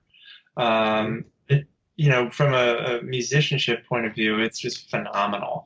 I mean, it's so good that they keep doing acoustic shows on the cruises, and they used to do them backstage. I mean, so clearly a huge influence on the band today. And obviously, it led to the reunion and things like that. So for me, it's one of the most fascinating points in history. It's probably the next biggest moment since taking the makeup off, because it led to something huge. And it demonstrated to the world just how talented these guys really are when it comes to their music. It's not simply that it's not simply about the looks. Although they do have an interview with this schmuck named Julian in here. I don't know about that. I don't know how that made the cut. No, that's pretty cool. But you're the edit me out. Edit me out. Yeah, exactly. No, I think that's awesome, especially considering your appreciation for Kiss Unmasked. It's great that you're able to have your thoughts on this, because it is such an important point. And I do think it's cool that he decided to have someone that the fans know and appreciate in the book, fans' voice, and someone who knows a lot about the music, beyond, I guess, Kurt. I think it's nice to have someone like that. So I think that was really cool, and a nice surprise when I was reading. I'm like, oh, Julian's in here. Awesome. So for me, that was really great, seeing that. And then, of course, again, there's this added information about on-camera interviews, which is nice too, which I didn't expect, but it was a cool addition to the book. So for me, I kind of ate up this chapter, because it's one of the most exciting points in time for the band for me. Yeah, I think this is going to be everyone's favorite chapter. Me, Kurt. Is Eddie Ace. in that one? Ace. Yeah. Oh, Ace. Ace. That guy. Ace. Ken, tell us about Ace. Yeah, well, yeah, I was going to mention that, Ace's interview too, while, it's not that long, but it was interesting getting that perspective. Of course, I think I've heard him talk about this before, about, how they were he and Peter was asked to do the Unplugged, how they were contacted by them, and then, they doing, 2000 Man and all that kind of stuff. So I think he remembers it well and enjoyed that period of time. It was, I'm obviously glad to be back, and it launched the reunion actually. So, and then your interview was good, of course, Julian. I did enjoy it. You don't give yourself enough credit, but it was good. And then the all their TV video appearances that they've appeared on, a lot of them that I remember seeing them either on bootlegs, or couple of them saw them, live and so on when they were on TV. But it was okay section though. Otherwise, yeah, I think it's a nice touch. Tim had done an Unplugged section with Bruce Kulick for the Odyssey book, because they covered A World Without Heroes. So he did a look back on Bruce Kulick hits a home run, something to that effect. So it was nice to get Ace's take looking back on that. Mm-hmm. And Martin Popov, Martin Popov. Great to have. A lot of these people are kind of mainstream. Eddie Trunk, Martin Popov, Mitch LaFon. So it's really cool from that perspective. Some of the people that have been included in that, I couldn't remember contributing to this, so I'm gonna have to read that. Yeah, right. I've not been able to read it. I remember being asked, but when it first arrived in the door, I was like, "Holy shit, I'm in here!" Forgot. Yeah, I'd completely forgotten it had been a while. So, Lonnie, unplugged. No, I thought it was great. It was nice to hear from Ace. That was a welcome surprise that it's Ace Frehley talking about it. I thought that was a great addition. Seeing you, Julian, kept me interested as well. I thought we as much as we spent some time talking about the different television appearances, I would have liked to hear more about the album itself and the coming together of just some more from the author, going back to some original points when we started talking about this. Some more from the author about how it came together with getting the original band back together, because it was such an historical moment. Obviously, I would like to have gotten a little bit more in depth on that, but the different television appearances were cool, because some of them you kind of forget about over time. So it was kind of neat to go back through and read about some of those. So I thought it was and then at the very end, though, they talk about what different artists were doing at the time. And I think that's always interesting. And we talk about that on the show quite a bit, of what other artists were doing at the time. We talk about, we always talk about, Unmasked in 1980. Well, Judas Priest was doing this and AC/DC was doing that. And we got Unmasked, which is such a far cry from that. Why, what were they thinking? So I always like to look back at, in 1995, Smashing Pumpkins was doing this. In 1991, Guns N' Roses released Use Your Illusion versus what Kiss was doing at the time. It's a very neat perspective of what the other mainstream acts were doing. I thought that was really interesting part of the book, actually. Yeah, so now's a good point for a commercial. Obviously, for those of you who love the 1980s and the Unmasked era of Kiss, tomorrow will be another internet screening of the unofficial what is it? Exclusive Facebook watch party live from Fort Wayne, Indiana, May the 20th, 1990. It's a multicam fan production, which will be streaming November the 15th, 6 p.m. Eastern on Facebook. Look on the FAQ message board for where to see that. Not officially released, not officially sanctioned, of course. And why don't we give away these 2 copies now? So if you want to win a copy of this fine book anywhere in the world, email KissFAQ@outlook.com. There's no questions to answer. Just email gimme, and I'll put you in a random drawing for it on, Wednesday, the 20th November at noon Pacific. I'll do a drawing, and the winners will be notified by email. Final chapter in the book, Carnival of Souls. Ken, let's start with you for this one. Yeah, Carnival of Souls. Of course, we get the Toby Wright interview, which a lot of it I think heard or read before from him regarding the music, which of course he likes it all, pretty much everything that they recorded and the style that they used, and he's according to what he was saying, he wasn't like trying to make a grunge album. It was just the way he produced. Though Gene is the one that wanted to try to get that sound, because that was, of course, the hot music at the time. The other thing is the Bruce Kulick interview is really good, because he was prominent on that album, so that was another really good interview on there. What was the other one? There was something else too after Bruce that I really enjoyed, but I probably can't remember here. They talk about the reunion that wasn't, because they kind of go back and mention that. Yeah, they talk about the reunion where, there was. Did they know it was going to happen? Or Toby Wright, did he know? It was just kind of like a surprise to everybody, surprise to him and Bruce and Eric Singer, that when they were, told about it, that Kiss, Gene and Paul were going to reunite with Ace and Peter, so that was interesting there. And then, but about the tour that wasn't, the reunion that wasn't, was about the other possible try that they would have possibly tried to have a reunion, but with Eric Carr and Ace in that lineup, with Paul and Gene, and then of course Eric's health happened, and his health problems and so on. So, but yeah, it was a pretty good section. It's an album that is kind of overlooked, like they said, with The Elder. There's a couple of albums that are way off of Kiss's normal style. Yep, Lonnie.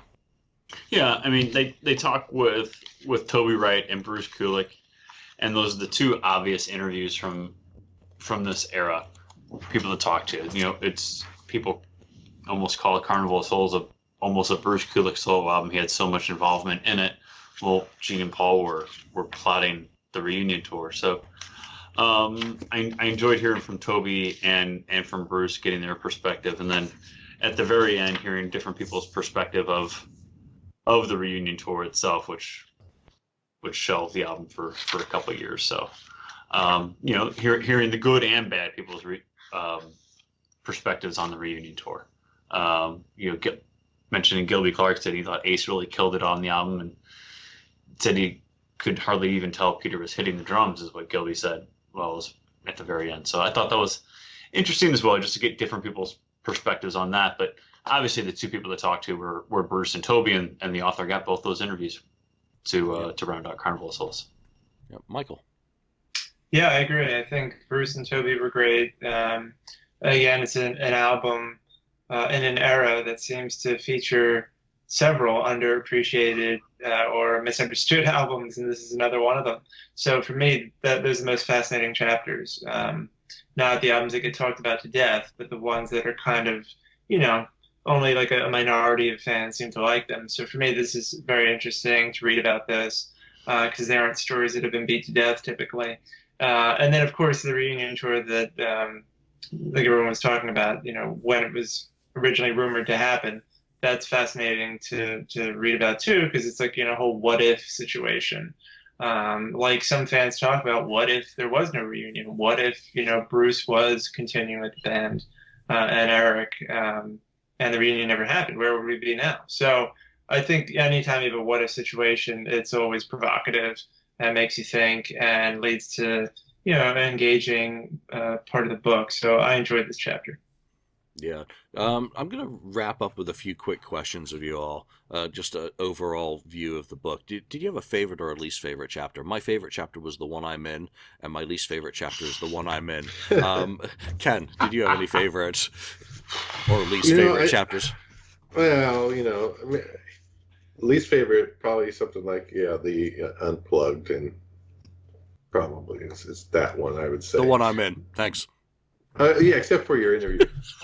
Except for that was great. Nothing against you, but I think it was just it's just the subject matter more than anything else is what I'm not interested in going back to too much. But the rest of the book, really, for the most part, the whole book's really good. I mean, it's a book that needed to be done because there isn't another one out there that covers this time period. And it's a period that a lot of Kiss fans came in on, and that there's some Kiss fans that only enjoy the non-makeup stuff. They enjoy it more than the makeup, which is surprising to me, at least. But it's a great book. I thoroughly enjoyed it. I know I'm going to read it again because, you know, got to make this stuff stick in my brain.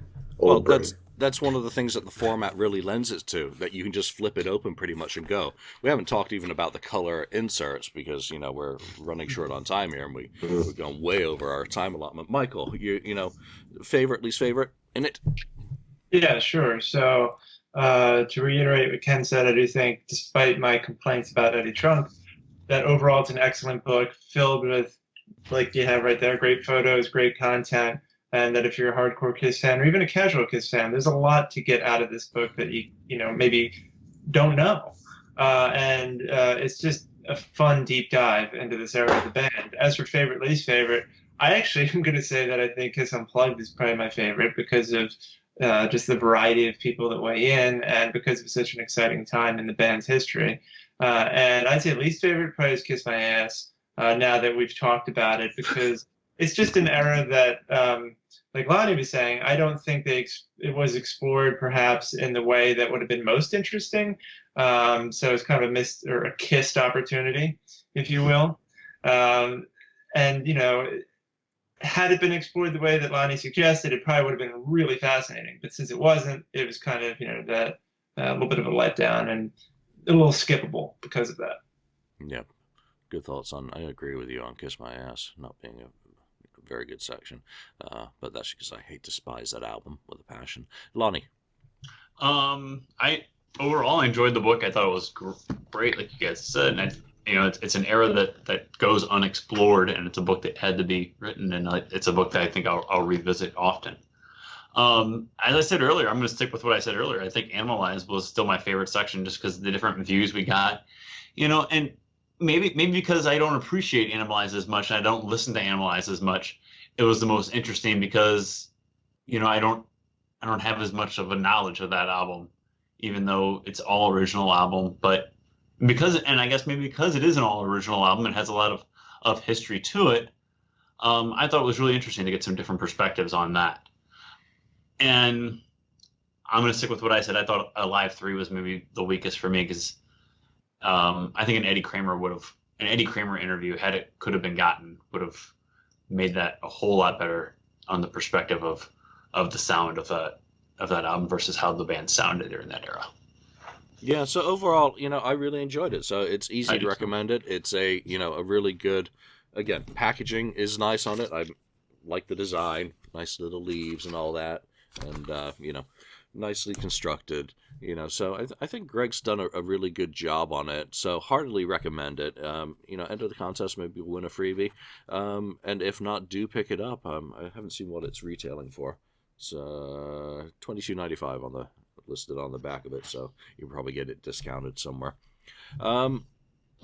I guess that's it. We're not going to talk about the cancellation of the Kiss tour today because we're 90 minutes in and there's a 30-minute interview with Greg Prato that follows this. So I guess let's leave that there for now. Thank you all for taking the time to opine about this new book, and it brought a lot of good points to it that hopefully other folk will get to dig in and notice as they're going through the book themselves. It's going to be officially published. When does it come out? Tomorrow, I believe, Friday the 15th. So, and if not, it'll be out within a few days. So do check it out. Greg, good job on the book. And to everyone who participated and contributed it, I think it's, a bunch of good stuff. So for now, from Lonnie, from Ken, from Michael and myself, thank you for joining us, and we'll see you next time. Watch the interview. Bye now. Thanks, everyone. Welcome to the KissFAQ Podcast. Greg Prato, author of the forthcoming book, Take It Off, Kiss Truly Unmasked. Yep, that is me. It's true. Hello, Julian. How you doing? Well, it's great to finally get you on the show because you've got quite a bit of a history as a writer of Kiss-related material, notably the 2012 book, The Eric Carr Story. And as a fan of Eric Carr and a fan of the era, I'd just like to thank you personally for putting that book together and continuing to hold a candle for Eric's spirit. It was absolutely fantastic that you did that book at that time. Thank you very much. Yeah, it's sad that Eric seems to be not very forgotten, but he never really seems to get the credit I think he deserves. For me, the big part why the Creatures of the Night album was so special was because of his colossal drum sound. So Eric Carr is still remembered and still loved. So yeah, thank you for that. I appreciate that. Now, as a writer, I'd just like to get a quick bit of background of how you got into writing and specifically into the music side of writing. Well, I became a writer totally by accident. I took a job as a customer service rep for a now defunct music magazine back in it was the late 90s. Can't remember the exact date or exact year. But yeah, it was as a customer service rep, and I saw how easy it was to be a writer from seeing the fellow writers that were actually working there. And I tried to get a foot in the door writing there, but it was pretty clear I wouldn't be able to get a shot. So I wound up leaving there and built up my contacts because that was right around the time that the web was really building up with all websites and things like that. So I was lucky that I was able to get some pretty good gigs at that point, such as All Media Guide was one place I started writing for. And then after that, I started writing for Billboard, Rolling Stone, and several other outlets as well. And then I started doing books. And I believe 2008, the first book I ever did was about Shannon Hoon, the singer of Blind Melon, called A Devil on One Shoulder and an Angel on the Other. And since then, I've been doing a bunch of books. The new book, Take It Off, Kiss Truly Unmasked, is number 20-something. I lost track, to be honest with you. Good.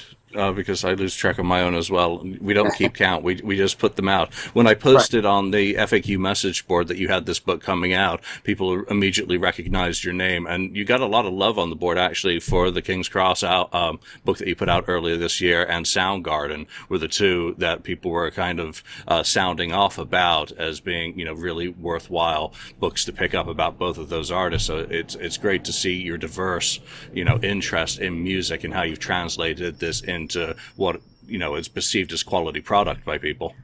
Thank you. Yeah, the King's X book came out earlier this year called King's X: The Oral History. And speaking of which, Eric Carr was a very big fan of King's X. He's actually mentioned in the book. Yeah, he was a huge fan of King's X. Yeah, what was it? Gretchen Goes to Nebraska. He used to absolutely love that album when it came out, and whichever one it was in 1989 during the Hot in the Shade tour. He was, whenever he was interviewed, what are you listening to? Oh, I'm loving King's Cross, and that was really what he was into at that time. So a great Kiss tie in there. But let's get into, Take It Off. What was the impetus for you deciding to do a book focused strictly on the unmasked era of Kiss? Well, it seems like all of the official books that have come out with the approval of Gene and Paul, they're primarily Gene and Paul telling their side of the story. We don't really hear anything from Bruce and any of the other participants, whether they be producers or songwriters. So I put together a list of people that I thought would be interesting to speak to. And I started writing this book, and I think it definitely is a good accompaniment to a lot of the previous official Kiss books that are out there. And I got to say, so far I'm blown away with all the early feedback I'm getting, especially from you. I want to thank you for the nice review you posted on the KissFAQ.com board. That was very kind of you. I appreciate that.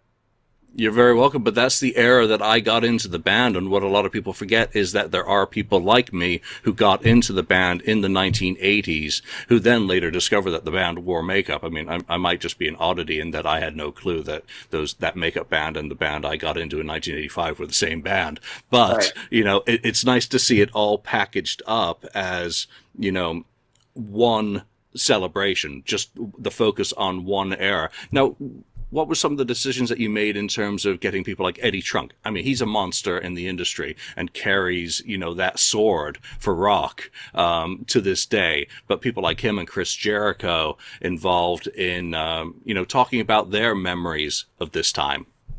Yeah, I mean, what it is, I interviewed a lot of people that I knew already were fans of this non-makeup era, such as you said, Eddie Trunk. But then I know there are other people that have not been really interviewed at length, such as Keith Roth, who is the host of Ozzy's Boneyard. And also, for instance, the Kiss My Ass tribute, I knew that Bill Gould, the bassist from Faith No More, was never really interviewed. And I'm a huge Faith No More fan. So I reached out to him, and he said yes to that, because he did a really interesting cover for that album. That was with Maynard from Tool and two guys from Rage Against the Machine. They did a cover of Calling Dr. Love under the name Shandy's Addiction, which that's probably one of my favorite tracks on that album. I think that's a great track. So he had some really interesting stories to say. One thing which was pretty good was, I think that was recorded in 1993, and that Christmas, Bill Gould received a huge bouquet of fruit from Kiss as a thank you. That's awesome. What about some of the other people that you've interviewed? And did you have any interviews that you'd kind of done that were sitting around that you said, I need to use these in some way? Or did you do all of these interviews with everyone for this book specifically? I'd say about 80% is brand new. I used a few excerpts from previous books that I wrote, such as the Eric Carr story. There's a piece in the book where we talk about people, how they would like Eric to be remembered, and that I used quotes from that. And also there's an excerpt from one of my earlier books called MTV Ruled the World, because there was a chapter in that book where people talk about the Kiss unmasking thing they had in the fall of 1983. So those are two that I could think of, but the vast majority is all brand new content with interviews specifically done for this book. Now, what about the structure? Because each chapter starts off with basically a summary, And then you have someone writing a featured introduction to that album. You've got Kurt Gooch writing absolutely incredible tour recaps. The fact that he's been able to be so concise in those and really present the essence of those tours, I was very impressed by his writing on those. What made you decide to structure in that way, and then, of course, including quotes and other interview material for each chapter? Yeah, the majority of my books were set up in what's called the oral history format, which is I'll have a topic and then just a bunch of quotes from different people. But for this book, it's different. Like you said, we go album by album from Lick It Up through, I believe the last album was the Carnival of Souls album. And for each album, there's first me giving a little bit of background about the album. Then I interview two people that are either big fans of that specific album or are somehow linked to that. For instance, Crazy Nights has Ron Nevison, the producer, talking about that. And I believe Eddie Trunk is the other one speaking about that album. And then after that, we have Kurt Gooch talking about that particular tour, which, again, I have to say he did a fantastic job. He was telling me facts and very interesting things that I didn't even know reading his book, Kiss Alive Forever. He was telling me things that didn't even make it in that book. So I really have to give him props for, giving me some really great content. And then after that, there's one interesting little tidbit that I add, such as there's one thing where it's Ron Keel talking about Gene Simmons as a producer. There's another part where we have Martin Popoff, who's a very renowned writer, talking. He goes from 1983 through 1996, talking about 3 standout heavy metal albums each year. So the reader gets to compare what was comparing what Kiss album had to what the, I guess, competition was at the time, such as like 1983, it's Quiet Riot, Metal Health, Motley Crue, Shout at the Devil, and Def Leppard. What is that? Pyromania. Pyromania. Yes, exactly. And it's very interesting to see how much heavy metal changed from 1983 through 1996 through the hair metal, then grunge, then bands like Pantera and Sepultura. So that was pretty interesting, not even from a Kiss perspective, just to see how much metal changed over that 13-year period. And then, of course, I think you've got one of the members of Anthrax, don't you? Yes, Charlie Benyante. Actually, he's the one that I speak to for the Crazy Nights portion, because Anthrax opened up about a month for that tour. When I saw that tour in January of '88, it was actually Ted Nugent opening up at the Nassau Coliseum. It wasn't Anthrax. But yeah, I'm sorry, what was that? I'm sorry, I got some static there. You were talking about when you saw Anthrax open up for Kiss on the tour? Oh no, it was actually Ted Nugent opening up for Kiss. That was on the Crazy Nights tour in January of '88 at Nassau Coliseum. Right. You've got Chris Jericho does the introduction for your book. How did his involvement come about, and what made you think Chris Jericho is the perfect guy to write the intro, to this work?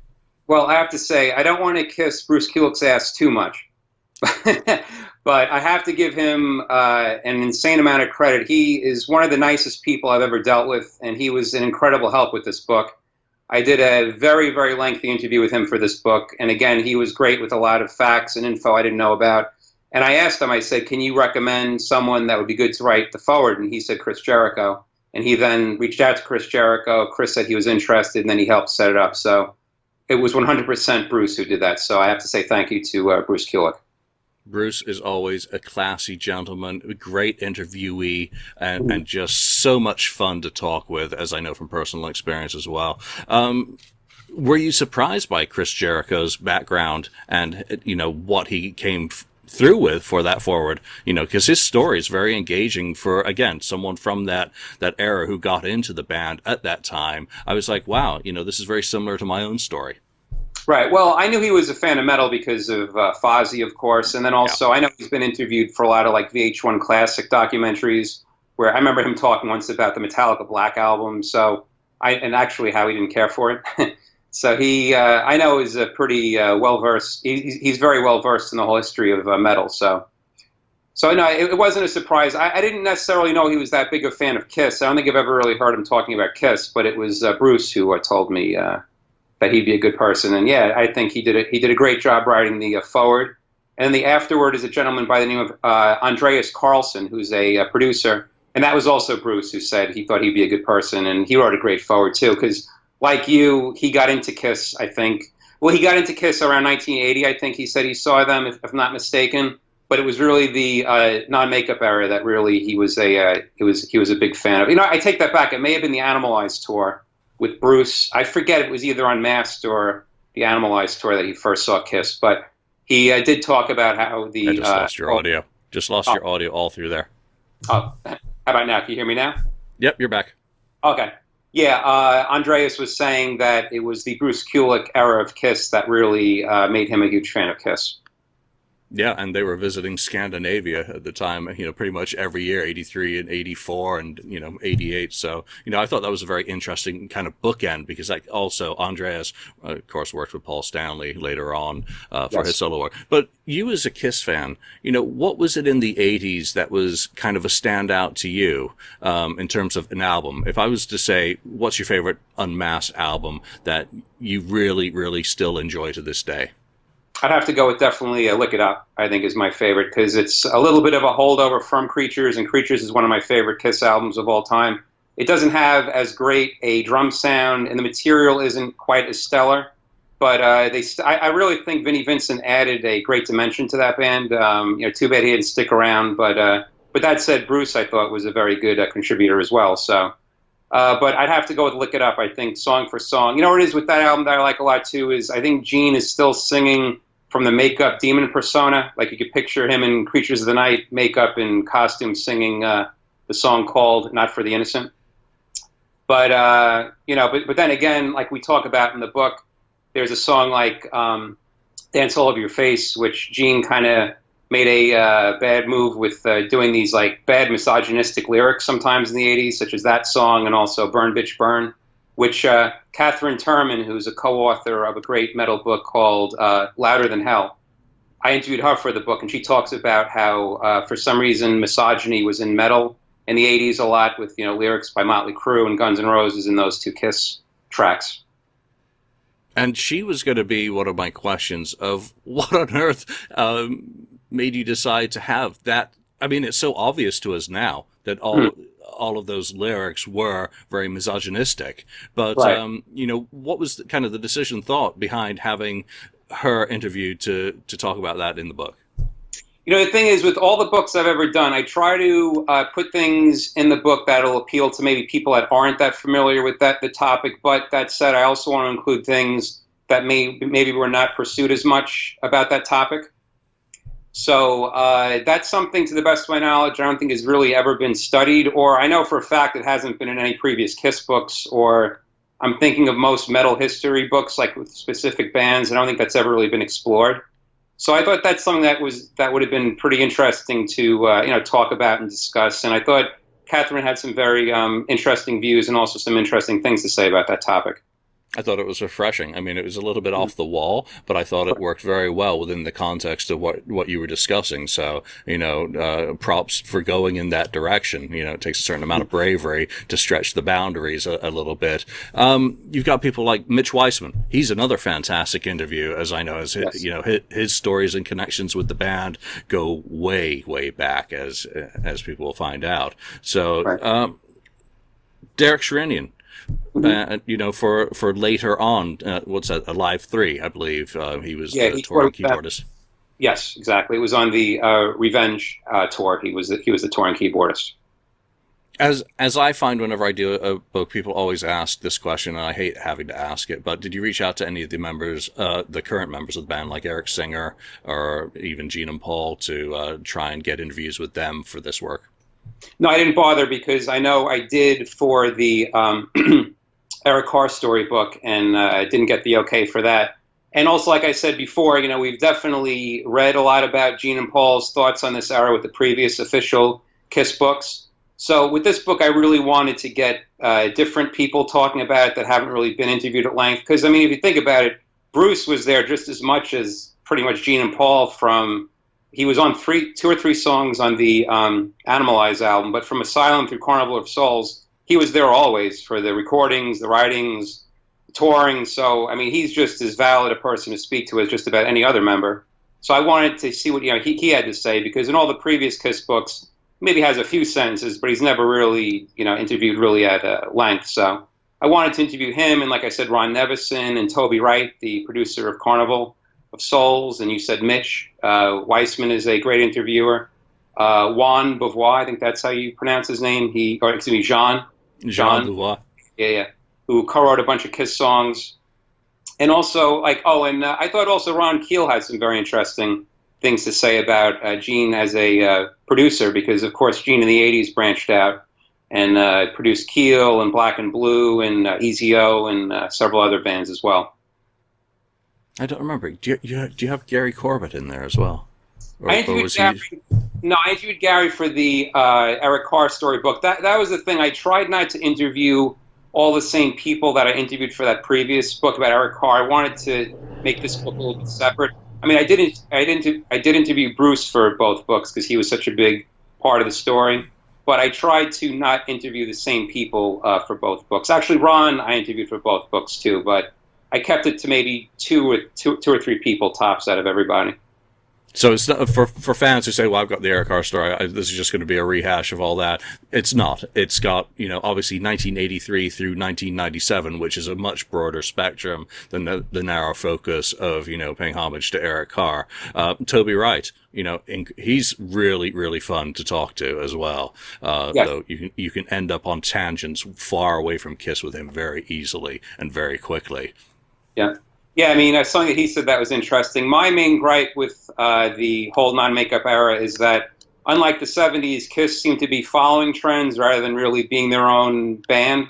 And even as far as that album, Toby Wright even said that he sat down with Gene at one point, and Smashing Pumpkins were very popular at that point.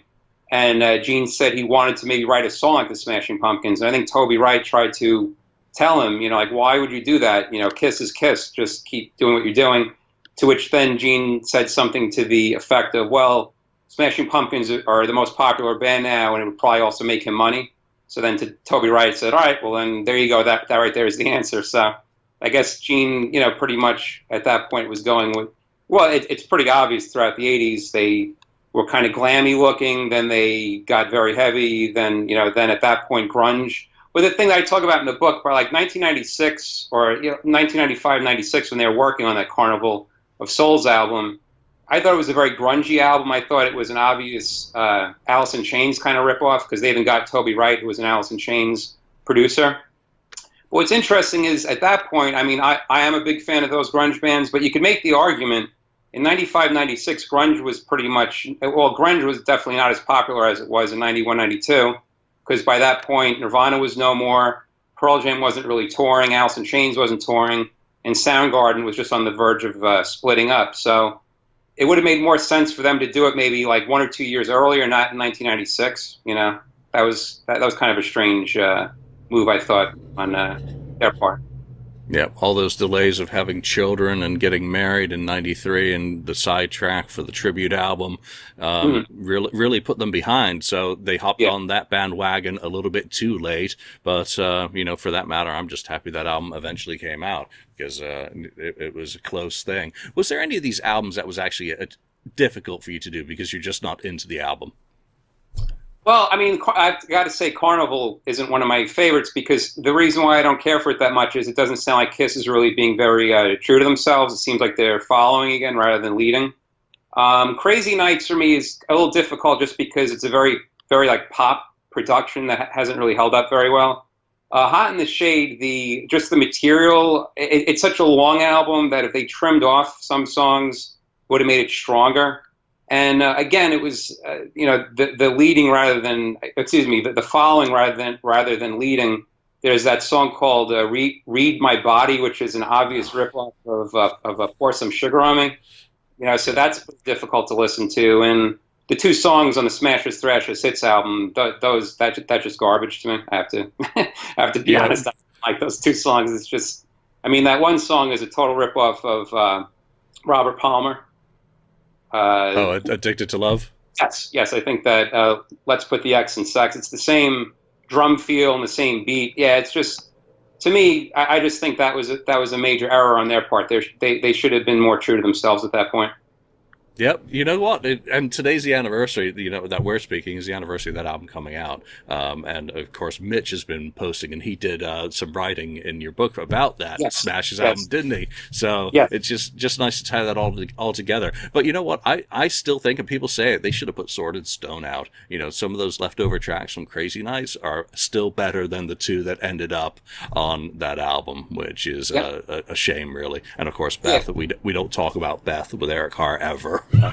Yeah, I was going to say there's a whole chapter in this book, or not a chapter, there's a whole section in this book in which Bruce talks about all the material that didn't make Crazy Nights, because it seems like out of all the Kiss albums, Crazy Nights had the most material that did not wind up making the cut. And yeah, something that Bruce totally agrees with what you said, that Sword in the Stone should have made it. And I agree, it was definitely better than some of the songs on that, that wound up making the cut. So yeah, I think what it was Ron Nevison, for some reason, did not think that song was good, so it didn't make the cut. But I disagree, and Bruce disagrees, and a lot of people seem to also disagree.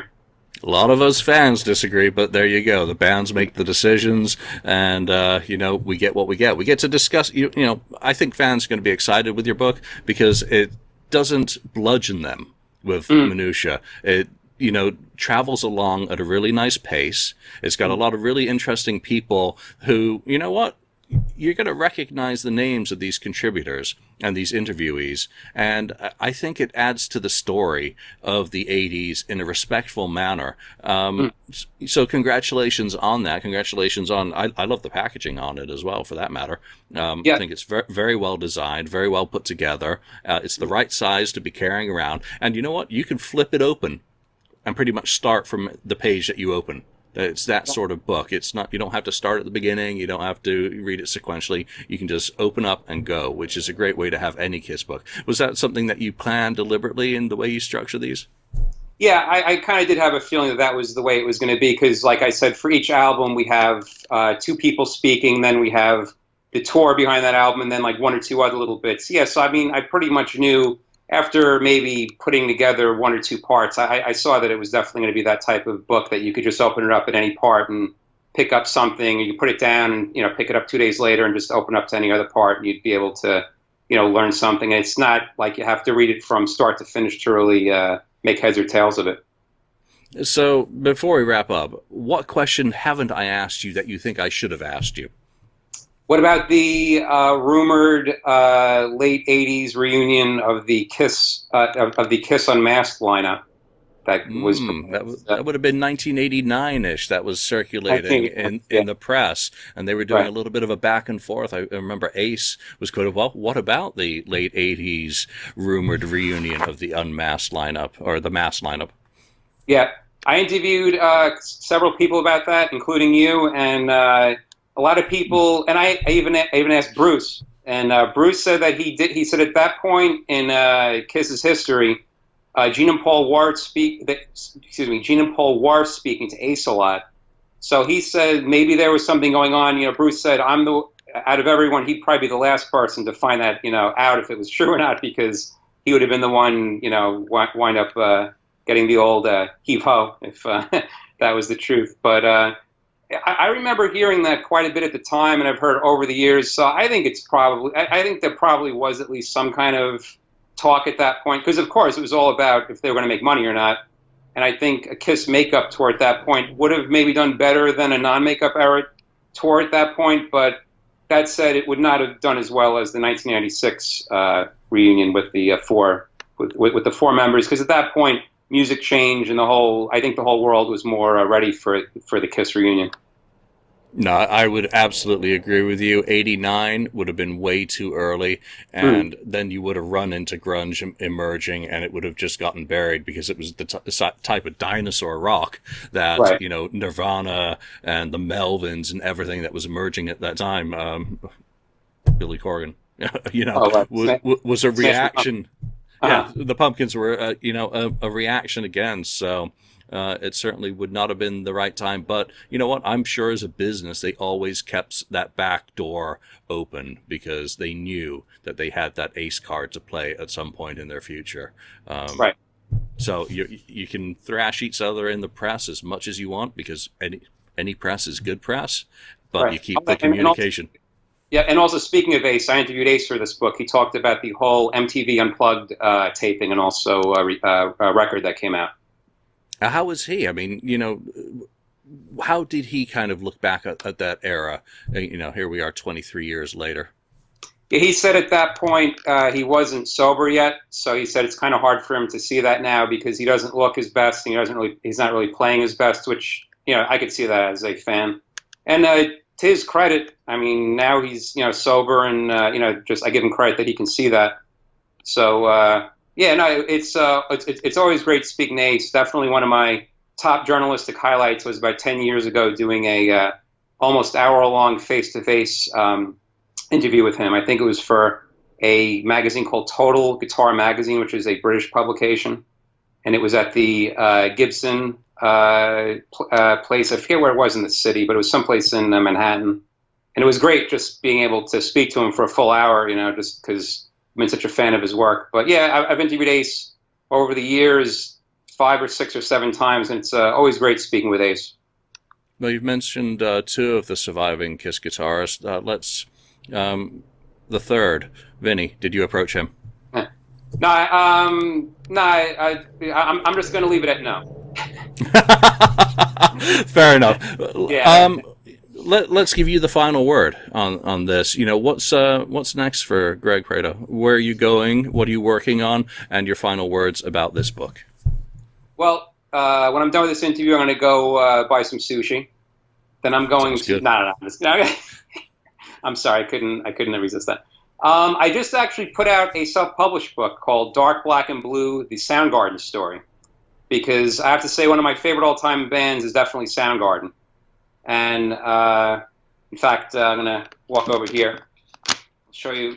You can see the Kiss Elder poster behind me, and then right next to it is a Soundgarden poster. You see that? Real nice. Yeah. So I have a book that just came out called Dark, Black, and Blue: The Soundgarden Story. Because over the years, I was lucky to interview all the Soundgarden members, past and present, for a variety of websites, magazines, and also previous books of mine. I did a book about 10 years ago called Grunge is Dead, which talks about the whole grunge history. So I had a lot of those quotes from that I was able to use. And I've also interviewed Kim, their guitarist, many times over the years.